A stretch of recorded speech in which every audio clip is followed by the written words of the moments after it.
Let's see how to change sleep time on Windows 10.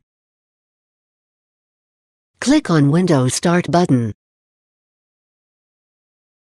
Click on Settings option. Choose System category. Click on Power and Sleep, presented left side of the window. Click on the drop-down present under Sleep, and choose Sleep Time.